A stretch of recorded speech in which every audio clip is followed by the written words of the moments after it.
Mata Kuliah Administrasi Pertanahan. Topik ke-67 dari 84 topik. Jual beli, tukar-menukar, dan hibah hak atas tanah, bagian ke-6. Bolehkah Anda membeli tanah tertentu? Tidak semua orang boleh membeli tanah tertentu. Ada larangan-larangan yang harus diperhatikan. Larangan-larangan itu kalau dilanggar dapat menyebabkan kesulitan bagi pembeli. Antara lain tanah itu tidak dapat dibalik nama atas nama pembeli, karena tidak diperoleh izin jual beli, dan yang berwenang atau bahkan hak atas tanah itu dihapus demi hukum. Seorang penduduk Jakarta tidak boleh membeli tanah sawah di Sukabumi karena ada larangan untuk memiliki tanah pertanian secara absente atau guntai. Kalau seseorang telah memiliki atau menguasai tanah pertanian, itu sama dengan batas maksimal yang diperbolehkan di daerah tertentu, ia tidak boleh membeli tanah lagi. Kecuali, ia menjual lagi sebagian tanahnya sehingga penguasaannya atas tanah tetap dalam batas yang diperbolehkan. Orang asing atau cabang badan hukum asing yang berdomisili di Indonesia tidak boleh membeli tanah hak milik, hak guna usaha, dan hak guna bangunan. Kalau ia membeli juga, jual beli itu batal demi hukum, dan tanah itu menjadi tanah negara, sebagaimana diatur dalam pasal 26, 30, dan 36 UU PA. Orang asing atau badan hukum asing hanya dapat membeli tanah hak pakai dan hak sewa. Akan tetapi, orang asing yang tidak berdomisili di Indonesia atau badan hukum asing yang tidak mempunyai cabang di Indonesia tidak boleh membeli tanah sama sekali. Berdasarkan Pasal 1 Peraturan Pemerintah Nomor 41 Tahun 1996 tentang pemilikan rumah tempat tinggal atau hunian oleh orang asing yang berkedudukan di Indonesia, berikut harus diperhatikan. 1. Orang asing yang berkedudukan di Indonesia dapat memiliki sebuah rumah untuk tempat tinggal atau hunian dengan hak atas tanah tertentu.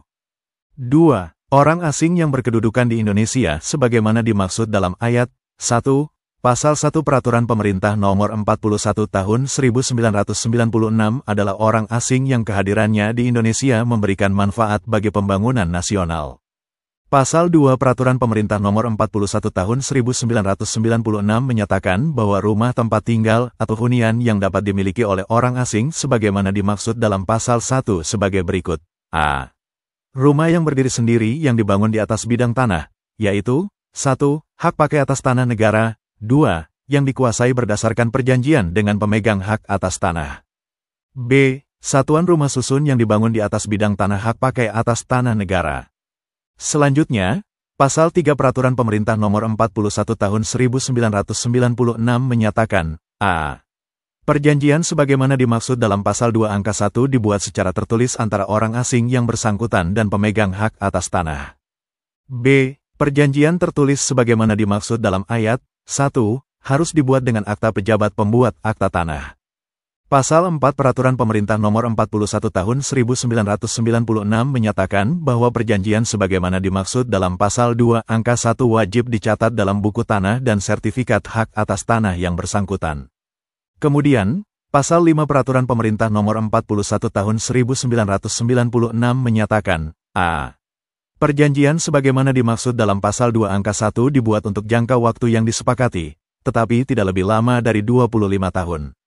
B. Jangka waktu sebagaimana dimaksud dalam ayat 1 dapat diperbarui untuk jangka waktu yang tidak lebih lama dari 20 tahun atas dasar kesepakatan yang dituangkan dalam perjanjian yang baru sepanjang orang asing tersebut masih berkedudukan di Indonesia. Akhirnya, Pasal 6 Peraturan Pemerintah Nomor 41 Tahun 1996 menyatakan hal berikut. A. Apabila orang asing yang memiliki rumah yang dibangun di atas tanah hak pakai atas tanah negara atau berdasarkan perjanjian dengan pemegang hak atas tanah tidak lagi berkedudukan di Indonesia, dalam jangka waktu 1 tahun wajib melepaskan atau mengalihkan hak atas rumah dan tanahnya kepada orang lain yang memenuhi syarat. B. Apabila dalam jangka waktu sebagaimana dimaksud dalam ayat 1, hak atas tanah tersebut belum dilepaskan atau dialihkan kepada pihak lain yang memenuhi syarat, jika 1. Rumah tersebut dibangun di atas hak pakai atas tanah negara, rumah beserta tanahnya dikuasai negara untuk dilelang. 2. Rumah tersebut dibangun di atas tanah berdasarkan perjanjian sebagaimana dimaksud dalam Pasal 2 Angka 1 huruf B. Rumah tersebut menjadi milik pemegang hak atas tanah yang bersangkutan. Demikian pula dengan perseroan terbatas tidak boleh membeli tanah hak milik. Jika terjadi, jual beli itu batal demi hukum. Perseroan komanditer atau firma tidak dibenarkan memegang hak atas tanah, maka mereka tidak boleh membeli tanah. Akan tetapi, Persero-persero CV atau firma atas nama diri mereka sendiri, atau bersama-sama boleh membeli tanah. Hak atas tanah yang sedemikian didaftar atas nama pembeli, sendiri, atau bersama-sama. Orang yang sudah mempunyai tanah untuk bangunan sebanyak 5 bidang dapat ditolak balik nama atas tanah lain yang dibelinya. Sampai sekarang, tidak ada peraturan tentang batas luas pemilikan atau penguasaan tanah untuk bangunan, tetapi untuk pertanian ada batasannya.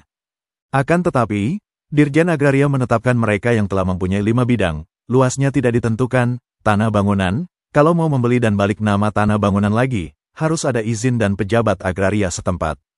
Anak di bawah umur boleh membeli tanah, tetapi dalam jual beli ia harus diwakili oleh orang tua atau walinya. Selidiki tanda bukti hak. Tentu saja, sebelum Anda meminta advice planning, Anda sudah meneliti surat-surat yang berhubungan dengan tanah yang Anda mau beli. Tanda bukti hak atas tanah yang paling kuat ialah sertifikat. Dalam sertifikat, dapat dilihat siapa yang berhak atas bidang tanah tertentu yang surat ukur atau gambar situasinya terdapat dalam sertifikat itu. Banyak sertifikat berupa sertifikat sementara. Dalam sampulnya atau halaman pertama, dicantumkan kata sementara. Istilah sementara bukan berarti sertifikat itu berkekuatan kurang dibandingkan dengan sertifikat yang tidak disertai kata sementara, tetapi hanyalah memberi petunjuk, secara teknis yuridis, bahwa tanah itu belum mempunyai surat ukur, tetapi hanya memiliki gambar situasi. Kekuatan pembuktian sertifikat sementara sama saja dengan sertifikat tanpa kata sementara, hal ini diatur dalam pasal 17 ayat 2. Peraturan Pemerintah Nomor 10 atau 1961. Yang perlu dicermati secara hati-hati ialah sertifikat pengganti atau sertifikat kedua. Kalau tanah yang dibeli sudah sertifikat kedua, itu berarti sertifikat yang pertama dikeluarkan telah hilang atau rusak. Apakah hilang atau rusak? Hal itu dijelaskan dalam catatan di sertifikat itu. Kalau dalam sertifikat itu disebut bahwa sertifikat pengganti itu dikeluarkan karena hilang, awaslah sertifikat pertama mungkin berada di tangan pihak lain, misalnya di bank. Memang, oleh kantor agraria, sertifikat pertama itu telah dinyatakan tidak berlaku. Akan tetapi, keadaan itu adalah sumber sengketa yang sewaktu-waktu dapat meledak. Dalam sengketa itu, nanti, kalau muncul, Anda yang membeli tanah berdasarkan sertifikat pengganti akan menang, tetapi sengketa itu sendiri telah membuat Anda pusing kepala atau rugi waktu dan sering pula rugi uang. Tidak dianjurkan agar Anda jangan membeli tanah berdasarkan sertifikat pengganti, tetapi hanya mengingatkan Anda ada bibit sengketa dalam hal itu. Kalau keluarnya sertifikat pengganti karena sertifikat pertama rusak, hal itu disebut dalam sertifikat pengganti, jangan khawatir. Hal itu aman sebab sertifikat pertama yang rusak itu ditahan oleh kantor pendaftaran tanah. Kalau sebidang tanah belum bersertifikat, yang ada mungkin hanya surat pajak, letter C atau D, ketitir, girik, dan tanda pembayaran IPEDA. Mahkamah Agung dalam beberapa keputusannya telah menyatakan bahwa surat pajak bukan bukti pemilikan hak atas tanah. Surat pajak tanah hanyalah memberitahukan bahwa yang membayar atau wajib pajak adalah orang yang namanya tercantum dalam surat pajak itu. Seperti diketahui, seorang yang menyewa tanah dapat dinyatakan dalam perjanjian sewa menyewa wajib membayar semua pembayaran kepada pemerintah apapun namanya mungkin IPEDA, IREDA, pajak tanah, atau sebutan yang lain. Oleh karena yang membayar si penyewa, dalam tanda pembayaran IPEDA, IREDA, letter C atau D, girik, kekitir, atau apapun sebutannya, dicatat yang membayar ialah si penyewa, padahal ia bukan pemilik tanah. Demikian juga seorang yang menggarap tanah negara wajib membayar IPEDA. Ini karena IPEDA adalah pembayaran yang wajib karena seseorang memanfaatkan tanah atau bangunan. Si penggarap tidak mempunyai hak atas tanah itu. Bahkan, si penyerobot tanah juga biasanya membayar IPEDA atas tanah yang diserobotnya. Sering pula orang menunjukkan surat jual beli di bawah tangan. Ada yang diketahui oleh kepala rukun tetangga atau rukun warga sering pula dikuatkan oleh lurah. Dalam hukum tanah yang sekarang berlaku, sejak tanggal 24 September tahun 1960, surat jual beli seperti itu tidak berlaku, bahkan dilarang.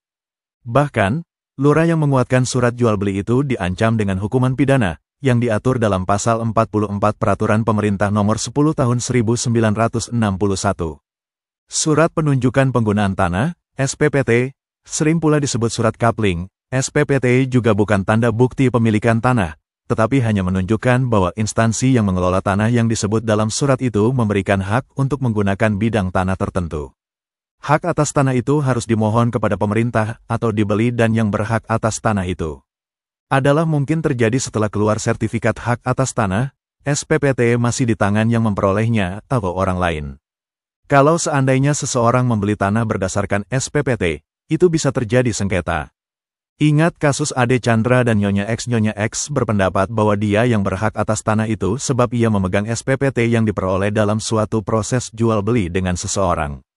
Padahal, secara yuridis orang yang tercantum namanya dalam sertifikat yang berhak. Jika seseorang bermaksud membeli tanah dan kepadanya ditunjukkan SPPT, haruslah dicek lebih dahulu di kantor pendaftaran tanah setempat, apakah telah dikeluarkan atau belum sertifikat atas tanah itu. Kalau sudah, SPPT itu tidak dapat dijadikan dasar hak si penjual. Kalau belum, perlu dicek lagi ke instansi yang mengeluarkan SPPT itu, tanyakan apakah benar SPPT itu belum dicabut atau diganti. Dalam SPPT, selalu terdapat syarat-syarat tertentu yang kalau dilanggar dapat berakibat SPPT itu dicabut atau dinyatakan tidak berlaku lagi. Kepastian, apakah suatu SPPT itu masih berlaku atau tidak hanya dapat dicek di kantor instansi yang mengeluarkannya. Kadang-kadang instansi yang mengeluarkan SPPT itu sudah tidak dapat ditemui lagi, sudah tidak ada atau bubar. Sulit, Anda menjadi sedikit berspekulasi. Dalam hal ini, ada bibit sengketa. Untuk amannya, kalau membeli tanah yang belum bersertifikat, jangan dilakukan jual-beli, tetapi buatlah janji akan jual-beli. Jual-beli akan dilakukan pada saat sertifikat telah selesai. Janji akan jual-beli dibuat dengan akta notaris. Boleh juga di bawah tangan. Urusan sertifikat dapat diserahkan kepada pihak ketiga, pegawai notaris, misalnya, atau calon penjual atau calon pembeli. Pada saat dibuat akta perjanjian jual-beli, calon pembeli membayar sebagian, misalnya 50%, dan harga yang telah disetujui, sisanya dibayar pada saat jual-beli dilaksanakan. Untuk contoh akta perjanjian akan jual-beli, acap kali terjadi calon penjual tidak mau dibayar hanya sebagian, maunya dibayar lunas. Padahal calon pembeli sudah sangat berminat. Kalau demikian, tinggal terserah kepada calon pembeli. Berani ambil risiko atau tidak. Di sini ada bibit sengketa. Demikianlah materi topik ke-67, Administrasi Pertanahan. Channel ini akan sangat membantu pemahaman mahasiswa yang sedang kuliah di berbagai perguruan tinggi, dan wawasan bagi masyarakat umum. Untuk pemahaman yang lebih baik, putar dan dengarkan video tutorial berulang-ulang. Subscribe dan like, agar Anda mendapatkan update tutorial lainnya. Bagikan juga link video ini, agar teman lain mendapatkan manfaat channel ini. Terima kasih. Sampai jumpa.